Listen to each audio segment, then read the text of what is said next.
25 जून 1975 यह वह तारीख है जब जून की तपती गर्मी में सियासी पारा भी उफान पर था।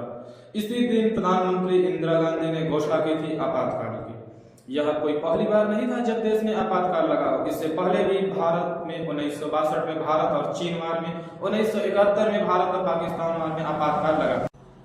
लेकिन आजादी के बाद तकरीबन 1.5 साल तक पहली बार भारत इमरजेंसी के दौर से गुजरा। देश के अंदर कई ऐतिहासिक घटनाएं हुई, जहां एक तरफ नागरिकों के संवैधानिक अधिकार निलंबित हो गए थे, वहीं दूसरी तरफ प्रेस की आजादी को भंग कर दिया गया था।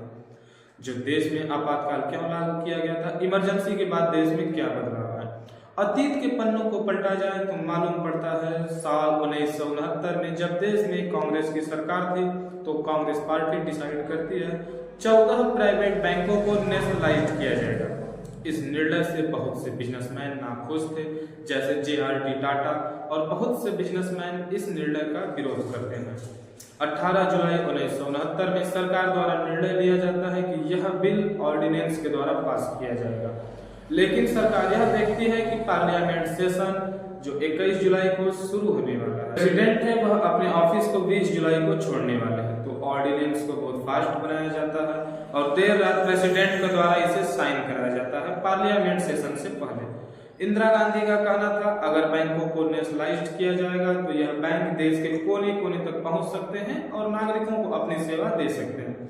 लेकिन इस निर्णय से बैंक के शेयर होल्डर और बिजनेसमैन बिल्कुल भी खुश नहीं थे। उस टाइम पर एक बैंक था जिसका नाम था सेंट्रल बैंक ऑफ इंडिया। उसके एक शेयर होल्डर थे RC कुकर। वह इस डिसीजन को लेकर सुप्रीम कोर्ट में चले जाते हैं, वहां उन्हें जीत मिलती है। सुप्रीम कोर्ट सरकार के इस अध्यादेश को रद्द कर देती है। अब यहां से शुरू होती है इंदिरा गांधी की सरकार वर्सेस सुप्रीम कोर्ट की लड़ाई। साल 1971 में चुनावी नतीजों ने श्रीमती गांधी को कटघरे दिलाकर खड़ा कर दिया था। इसके साथ हमारे देश में चल रहे विरोध प्रदर्शन श्रीमती गांधी की मुश्किलों को बढ़ाने का काम किया था। दरअसल 1971 में श्रीमती गांधी ने अपने रायबरेली के सीट से समाजवादी प्रतिद्वंदी जो राजनारायण सिंह को 1 लाख प्लस वोटों से पराजित किया था। वही राजनारायण सिंह ने चुनावी नतीजों को चुनौती देते हुए इलाहाबाद उच्च न्यायालय में अपील दायर की थी।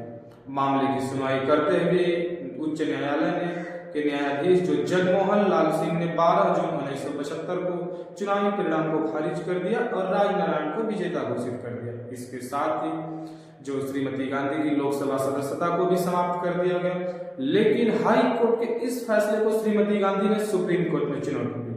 हालांकि 24 जून 1975 में सुप्रीम कोर्ट के जो जस्टिस हैं CR कृष्णा अय्यर ने उनकी योग्यता को बरकरार रखा।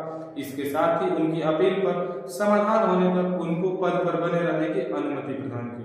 वहीं दूसरी तरफ देश भर में चल रहे विरोध प्रदर्शन जो 1974 में गुजरात के जो CM थे चिमन भाई पटेल, उनका एक बहुत ही बड़ा घोटाला जनता के सामने उभर कर रहा है। गुजरात में उन्हें चिमन चोर कहकर बुलाया जाने लगा।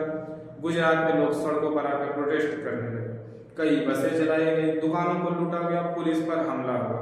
इसे नवनिर्माण मूवमेंट का नाम दिया जाता है। उस समय गुजरात के जनता की मांग थी कि गुजरात के स्टेट गवर्नमेंट को डिसॉल्व कर दिया जाए। श्रीमती गांधी के पास और कोई चॉइस नहीं बची थी। उन्होंने 1974 में गुजरात के गवर्नमेंट को डिसॉल्व कर दिया। 1974 में गुजरात की तरह बिहार में भी स्टूडेंट के द्वारा आंदोलन की शुरुआत होती है, जिसे लीड किया जाता है JP नारायण के द्वारा। नॉन वायलेंस प्रोटेस्ट किया जाता है। कांग्रेस सरकार के खिलाफ भ्रष्टाचार को लेकर डिमांड की जाती है कि बिहार के गवर्नमेंट को भी डिसॉल्व किया जाए। इसके अलावा रेलवे कर्मचारी 3 दिन की नॉन स्ट्राइक करते हैं अपने बेहतर काम और बेहतर वेतन के लिए। 15 लाख प्लस कर्मचारी एक दिन एक साथ प्रोटेस्ट करते हैं। यह दुनिया की सबसे बड़ी इंडस्ट्रियल स्ट्राइक बन जाती है। उनका नारा था पूरा राशन पूरा काम, नहीं तो होगा चक्का जाम। जनता का दिल बोल रहा, इंदिरा का सिंहासन डोल रहा।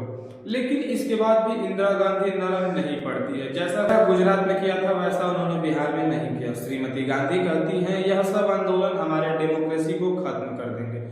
इसके साथ जो प्रोटेस्ट चलते रहते हैं। JP नारायण जो कि राजनीति से दूर थे, एक बार फिर JP राजनीति की मुख्य धारा से जुड़े और देश में बदलते आंदोलन का एक नया बिगुल फूका। इसके साथ देश के अन्य प्रांतों से भी उठे स्वर देश की राजधानी दिल्ली के रामलीला मैदान में एकत्रित हुए। रामलीला मैदान में जेपी ने मशहूर दिनकर की पंक्तियां सिंहासन खाली करो जनता आती है का उद्घोष किया। वहीं दूसरी तरफ प्रधानमंत्री आवास में बैठी इंदिरा गांधी इन चुनौतियों से निपटने के लिए अपनी राह तलाश रहे थे। उनके साथ उनके बैठक में उनके बेटे संजय गांधी, कानून मंत्री हरिराम गोखले और पश्चिम बंगाल के तत्कालीन मुख्यमंत्री सिद्धार्थ शंकर रे शामिल थे। गहन मंत्रणा के बाद श्रीमती गांधी ने फैसला किया जिसकी भनक कैबिनेट तक को नहीं थी, और यह फैसला था आपातकाल लागू करने का, जिसके लिए आधी रात को ही श्रीमती गांधी ने राष्ट्रपति भवन पहुंची और उसके बाद राष्ट्रपति फखरुद्दीन अली अहमद के साथ मिलकर और उनकी सलाह पर काम करते हुए इंदिरा गांधी की सलाह पर काम करते हुए राष्ट्रपति फखरुद्दीन अली अहमद ने आपातकाल की घोषणा की। संविधान के अनुच्छेद 352(1) के तहत अगली सुबह देश की सड़कों पर भूचाल आ गया। जहां देश की राजधानी दिल्ली में जनसैलाब उमड़ा था, वहीं आज सन्नाटा पसरा था, क्योंकि आपातकाल की घोषणा के बाद सभी विपक्षी नेताओं सहित 1 लाख से अधिक लोगों को जेल में डाल दिया गया। लोकतंत्र का चौथा स्तंभ कहे जाने वाला मीडिया भी इस दौर में मजबूर नजर आया। खबरों को सेंसर करने के बाद ही प्रकाशित किया जाता। प्रेस की स्वतंत्रता को तत्काल भंग कर दिया गया और सभी देश भर में सभी पत्रकारों को गिरफ्तार कर दिया गया। एक दौर के बाद देश ने नया सूरज देखा। 21 मार्च 1977 को आपातकाल खत्म हुआ। देश में दोबारा चुनाव हुए। जनता ने कांग्रेस पार्टी को बाहर का रास्ता दिखाया। 23 मार्च 1977 को 81 वर्ष की आयु में मोरारजी देसाई देश के प्रधानमंत्री बने। यह पहली बार आजादी के 30 साल बाद गैर कांग्रेसी सरकार थी। आपातकाल तो खत्म हो गया, लेकिन यह अपने पीछे कई अनकही सवालों को पीछे छोड़ गया। वहीं इस कदम ने लोकतांत्रिक सिद्धांतों की रक्षा, नागरिक स्वतंत्रता का रक्षा और नियंत्रण एवं संतुलन की एक मजबूत प्रणाली सुनिश्चित करने पर महत्व दिया। इस दौर ने न्यायपालिका की भूमिका, मीडिया की स्वतंत्रता और लोकतांत्रिक समाज में कार्यकारी शक्ति की सीमाओं पर भी बहस को एक नया जन्म दिया।